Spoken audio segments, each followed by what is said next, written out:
extrême, vous risquez de la faire bouillir. Si la mise à est bouchée.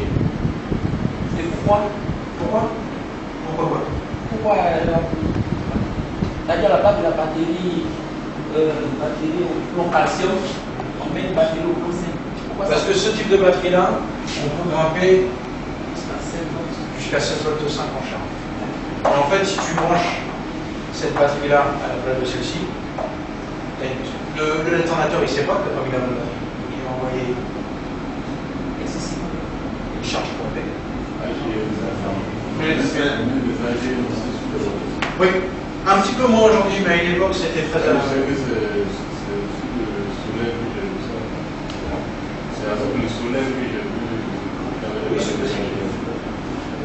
Batteries AGM, on les trouvait pendant un certain temps, on en voit un petit peu moins maintenant.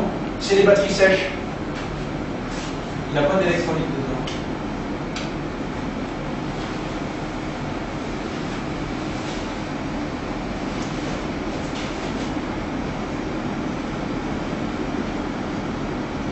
Si tu veux, c'est réglementé, on va sur la batterie.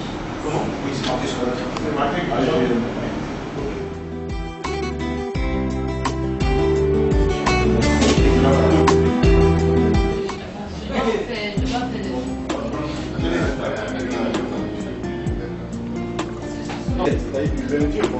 Mais comme on a commencé aujourd'hui, les mardis ne sont pas des raisons. D'accord? Et puis on vous a fait une proposition pour la semaine prochaine qui commence du 17 au. On va laisser D'accord?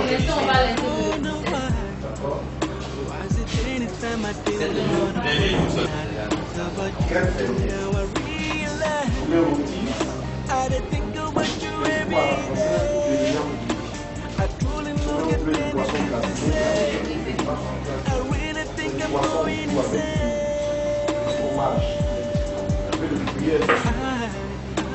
I never knew that you were so beautiful and incredible.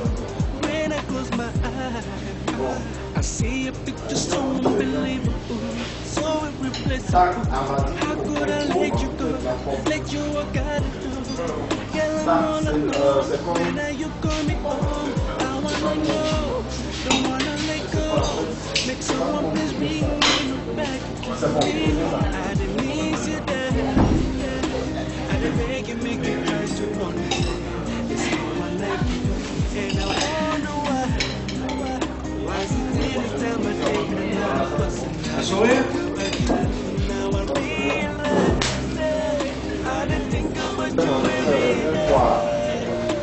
I truly don't get anything to say.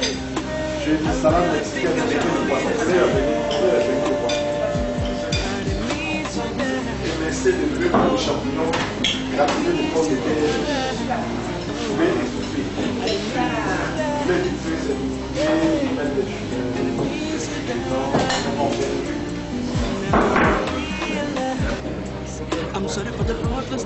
c'est fait en petit, c'est des croquettes quoi, mais c'est la pomme de terre en garniture. Mais prenez des frites. Orange local, gâteau basquez, orange local. C'est tout, hein. Mettez vraiment.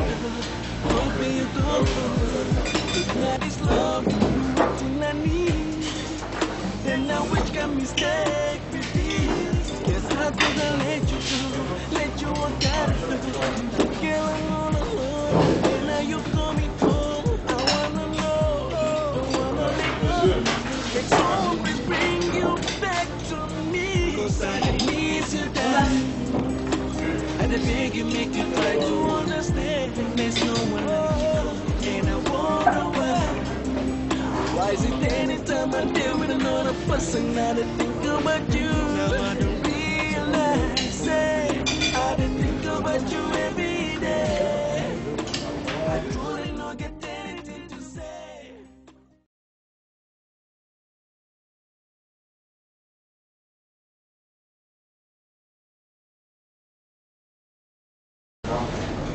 Au niveau de la forme, si je prends uniquement la forme, ils sont strictement identiques. Mais au niveau de l'amplitude, il faut être différent. Le capteur FO a une amplitude beaucoup plus importante que le capteur magnétorésistif. D'accord? Donc le magnétorésistif, comme le capteur à effet Hall, quand le régime de la cible augmente, la fréquence va augmenter, par contre l'amplitude elle va rester fixe. Ok? Puisqu'on parle des capteurs magnétorésistifs, la cible en général elle est où? Où est la cible du capteur magnétorésistif?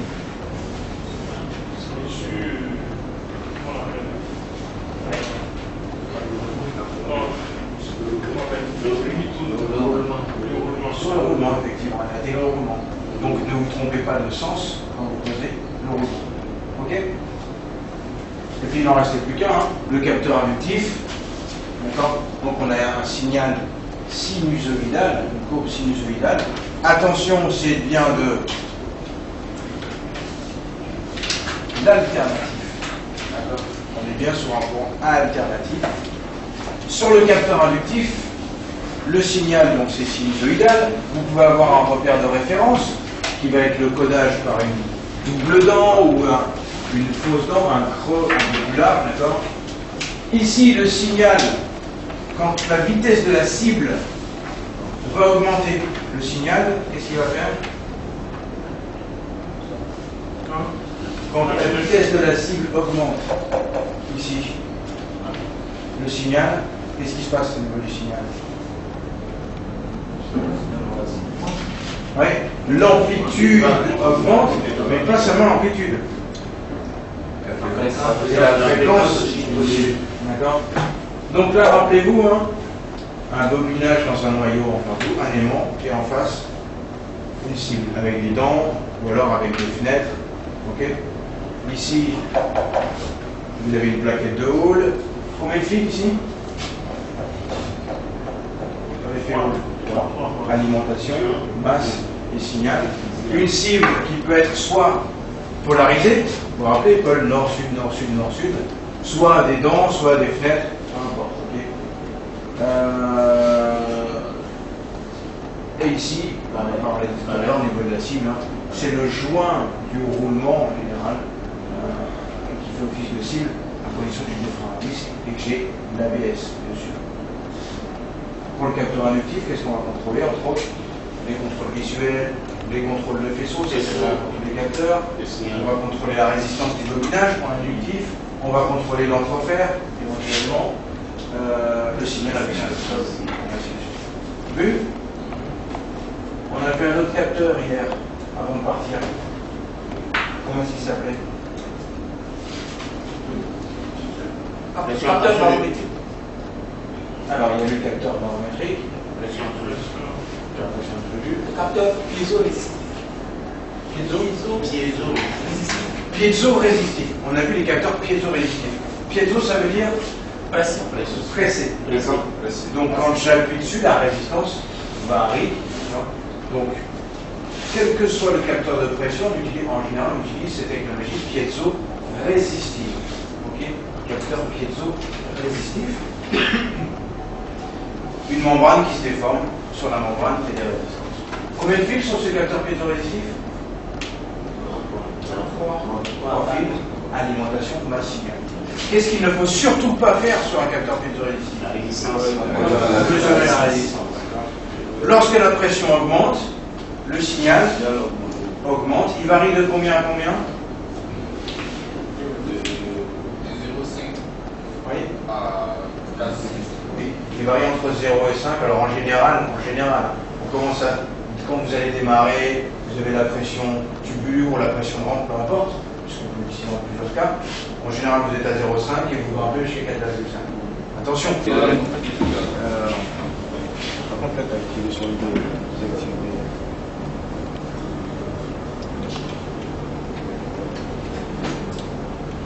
Ok, donc là, il faut que tu modifies ta base de temps et tu rentres avec le tension. Le signal sera un peu plus lisible.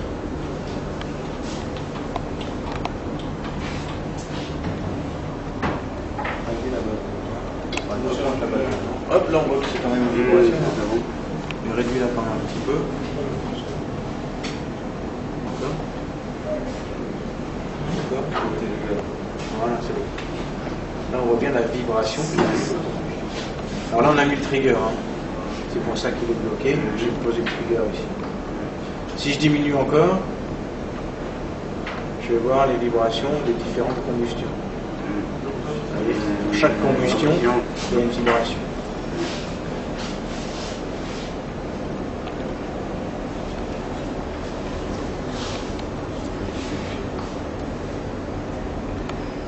Vous voyez que là, on a un signal qui a une amplitude de 1 volt 5 à peu près. Normalement, il devrait avoir une forte vibration parce qu'on roule sur place cylindres. C'est pas faux. C'est bon, tout le monde a vu? Tout le monde a pu voir? Vous avez quelque chose ou pas? Vous pouvez accélérer pour voir la vibration qui varie.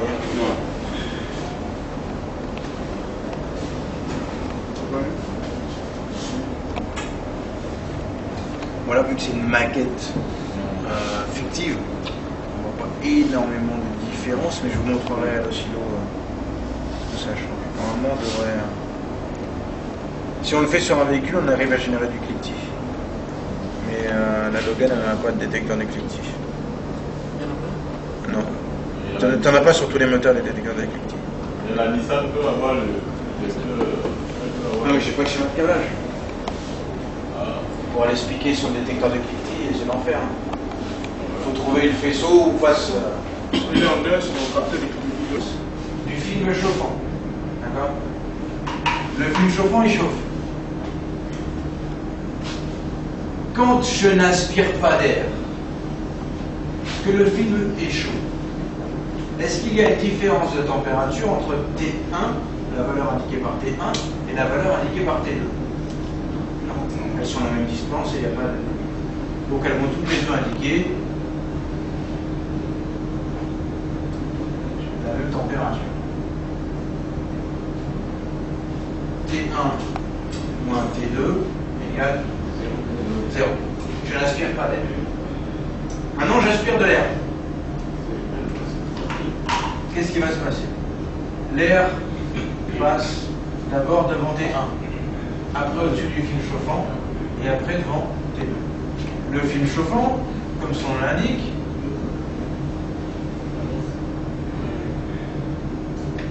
il chauffe. Donc qu'est-ce qui va se passer? On va refroidir T1. L'air va rentrer au contact du film chauffant, il va s'échauffer, et après, la température de T2 va augmenter. Donc T1 moins T2, on va avoir des valeurs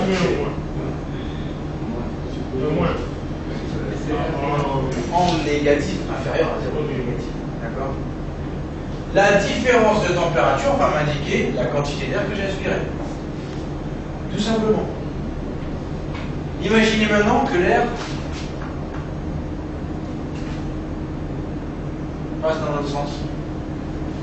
L'effet de pulsation dont je vous ai parlé. Qu'est-ce qui va se passer? T2. T2 va diminuer. Et T1 va s'échauffer. Et T1 va augmenter. Donc du coup, T1 moins T2 va être supérieur à 0. Donc là, on aspire de l'air.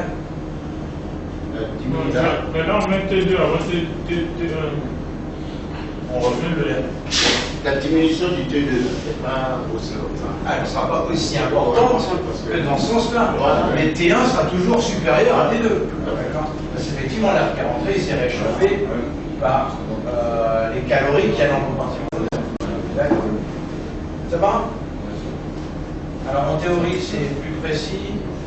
En pratique, c'est un peu moins fiable. Et Volkswagen a beaucoup utilisé ce type de millimètre d'air et ils ont remplacé des milliers de millimètres d'air. Et une époque où vous aviez un injecteur pompe qui rentrait à l'atelier manque de puissance, c'était un millimètre d'air. C'est la première chose que les mecs utilisent. Donc, là, un millimètre d'air. Voilà. Ok? Ça va pour le film chaud? C'est bon? C'est la fin du film?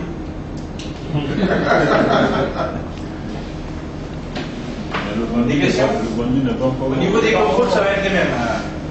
Au niveau du signal, ce sera pareil. Il y a juste le principe de mesure qui change. Celui-ci, c'est un film. Ouais.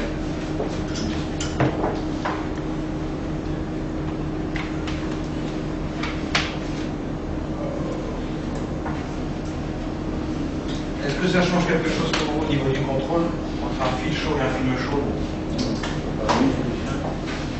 Et on arrive donc sur les sondes lambda. Alors, vous avez les sondes lambda, page 72. Sonde lambda. La sonde lambda, c'est un capteur actif. C'est un capteur actif. Qu'est-ce que c'est qu'une sonde lambda? Vous voyez alors comment est-ce qu'ils l'ont appelé? Sonde à oxygène. C'est une sonde à oxygène. Par déformation de langage, on appelle sonde lambda. Mais en vérité, c'est une sonde à oxygène. Il ne joue pas les deux actifs et passifs. Il ne joue pas les deux. Non. Pourquoi? Parce qu'il y a la ligne dessus? Non, il envoie aussi. Il est actif. Il envoie une transfert. Il envoie une transfert. Il génère lui-même une transfert. Oui, donc c'est un capteur actif. Les sondes lambda, vous pouvez les trouver sous l'appellation parfois HO2S. H qui aide O2, oxygène, et S, sensor. Sonde à oxygène chauffante. Pourquoi? Parce qu'une sonde lambda, pour fonctionner, elle doit être chaude. Si vous regardez le schéma de votre sonde lambda, page 72, vous voyez l'élément qui est branché sur les broches 1 et 2 du symbole PSA. C'est une résistance chauffante. C'est-à-dire que là-dessus, on va trouver un plus 12. On peut marquer sur la broche 1, par exemple, plus 12. Et sur la broche 2, on va trouver une commutation à la masse. C'est-à-dire à froid, le moteur va faire chauffer la sonde lambda en la commutant à la masse. Donc c'est ni plus ni moins qu'une résistance chauffante. L'élément sensible, l'élément actif, la sonde lambda proprement parlée, on va la trouver sur les broches 3-4. Sur le symbole Renault, où est la sonde lambda, où est l'élément chauffant? La sonde lambda, c'est le A. L'élément chauffant, c'est AB. L'élément chauffant, c'est AB. L'élément chauffant, c'est AB. Vous voyez ça, en fait, c'est le symbole d'une résistance chauffante. Et l'élément sensible, il est en CD. Donc vous allez trouver un plus 12 sur A, une commutation lambda sur B, et votre signal de son lambda sur DC.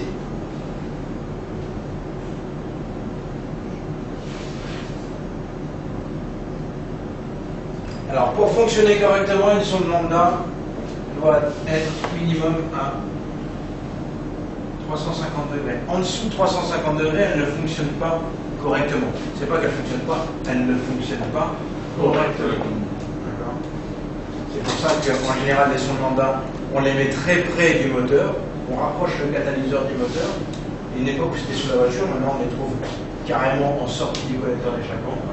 Donc plus on va être près, plus le catalyseur va monter en température rapidement. Ça tombe bien parce qu'il marche bien qu'à partir de 300-350 degrés aussi. Et les sondes lambda aussi, elles vont bénéficier de la chaleur du moteur. Okay. Mais pour qu'elles chauffent encore plus vite, on rajoute un élément chauffant. Vous verrez sur la maquette, là vous pouvez régler la température. Donc vous mettrez une température faible, température du moteur. Vous mettez une température faible, vous allez voir la sonde lambda ne marche pas. Vous augmentez la température, vous allez voir qu'à un moment donné, elle va se mettre à fonctionner. Ok?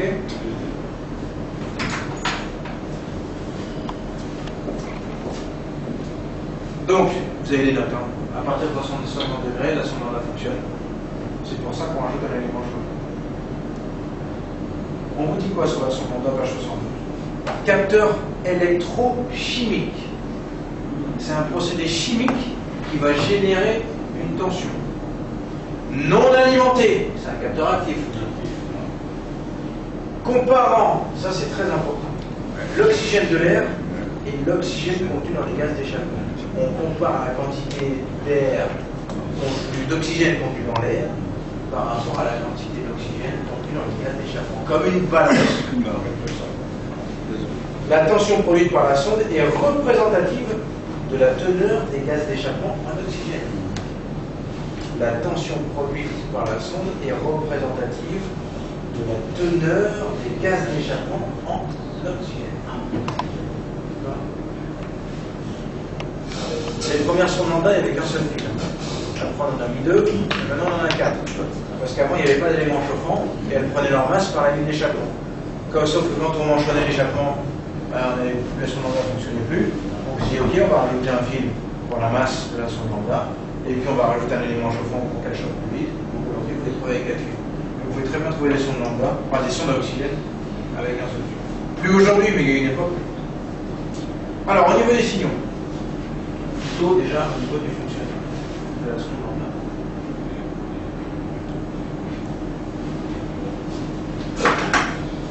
Alors voici une sonde lambda, hein. Vous avez une tôle qui protège l'élément sensible. Derrière cette tôle-là, vous avez, tu peux passer ça?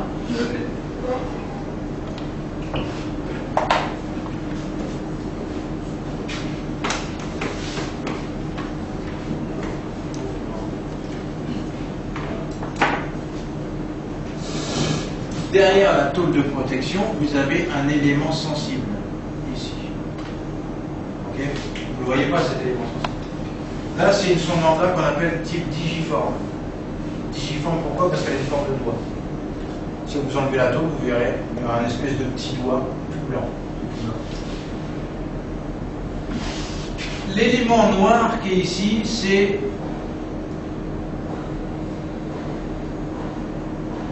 du ZRO2, c'est